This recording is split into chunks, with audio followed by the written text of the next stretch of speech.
Welcome back, MTG Joe here. Today we are going to do a weekly metagame breakdown for the best decks in Timeless Best of 1. If you're a Best of 3 gamer, we put out the video yesterday so you can check it out in the playlist.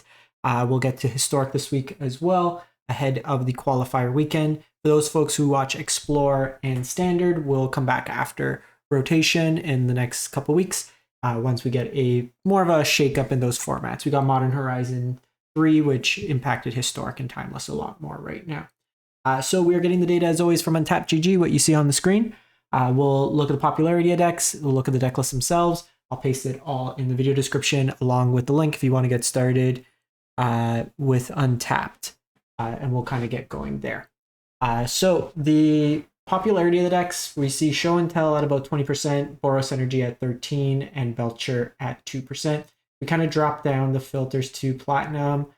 We see a little bit more diversity in the Best of 1 format, but towards Diamond and up, it's a little bit more congregated on certain decks, and we kind of go from there. So if we look at the format itself, we do see Show and Tell kind of jump up quite significantly. It does seem like it has a fairly strong matchup against Boros Energy, which is a very popular deck between Historic and Timeless. So we're looking at Diamond and Mythic rank for the last week. It's only 5,000 games of Best of 1, so not a huge population, but we'll jump into it. We have the Mardu Vampires Phoenix kind of all-in combo deck.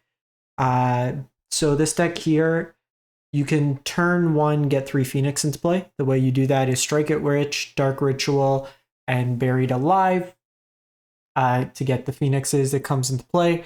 You can also just Dark Ritual, Buried Alive, and then Surgical Extraction one of your cards to get the requisite. You have the backup plan of Dark Ritual, Sorin into Vein Ripper, or the Saint Alenda or Olivia kind of mixed into there as well. The rest of the cards just kind of help you set up your package. You have the Reanimate package as well, Looting to help you draw into combo pieces. But 13 lands, you mull aggressive into the combo here. From there, we go to 4-color Belcher, which is picked up in popularity this week. So this one here, we got a bunch of new lands from Modern Horizons that come into play on tap, the MDFCs. The core of this deck is you get the Axis of Leyline, which is pretty helpful in Best of 1, just gets rid of scam and stuff like that. You can set up Beseech to sack like the Leyline that finds you Ironcrag Feet, and if you have Belcher in hand, you win the game that turn. You have Channel that can just, if you have Channel on turn 2 and Belcher in hand, you win the game. And then you have a bunch of different ways to kind of just cycle through your deck, find you the combo pieces, and win that way there. You have Pact of Negation for protection as an example. So all-in combo deck, loses to Karn, but it is what it is. You do technically have an Assassin's Trophy to deal with Karn, but for the most part, it's just all-in combo, try to win the game as quick as possible. Moving on, we go to 4-color Show and Tell, and we will see that they're starting to put in the Leyline's main just as more elements of protection. This one's at 73%. You do have a little bit more interaction with the Fatal Pushes. No Thoughtseize in this version. The Stern's Dismissal was an interesting one for kind of the mirror tech. You could bounce your opponent's Omniscience. This version's on the Hullbreaker Horror 2 Atraxas. I still am of the opinion you should just play more Atraxas. But the core of this deck, you Show and Tell into Omniscience with Mastermind's Acquisition. You can get Approach the Second Sun out of your sideboard, and then with Atraxa kind of dig into it. The one thing with this version is there's fewer copies of like some of the dig spells. You sometimes see more Lorien revealed in the deck. So a little bit interesting one, all things considered with the deck. Moving on, we have Boros Energy. So this one is the non-Lurrus version, so the Giganta version with Flage. It's one of the bigger differences between the lists. This deck's at 70%.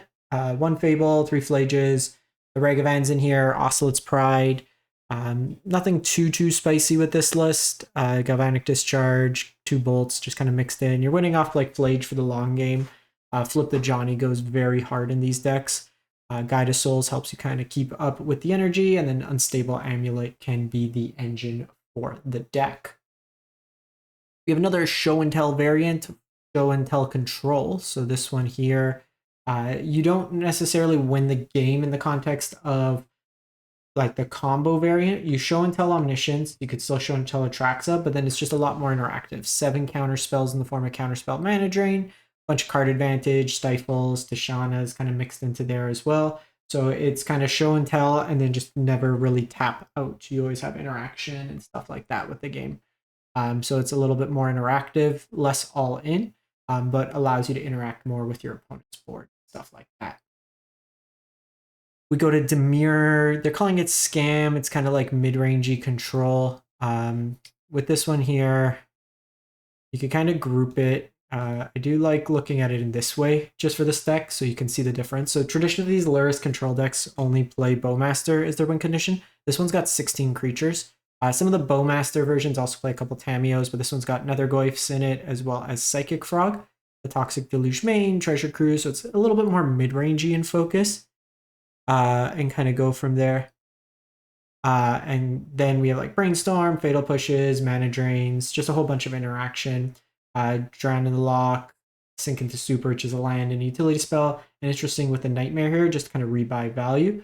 You can keep getting it back and then rebuy your stuff. Psychic Frog can discard stuff that you can then get back as well. The Luris Companion. So interesting configuration here. And then lastly, we have Dimir Flare Dredge. So this one here is taking advantage of the flares. So you have Flare Malice, Flare of Denial. So you are self-milling with this particular deck. Otherworldly Gaze, Stitcher Supplier, Bloodghast kind of all come in.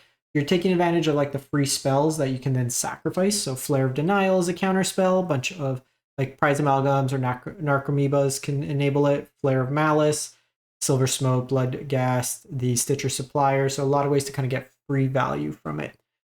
Creeping Chills kind of drain. So it's kind of self-mill and then use the flares as kind of free spells and then get those creatures back again for value.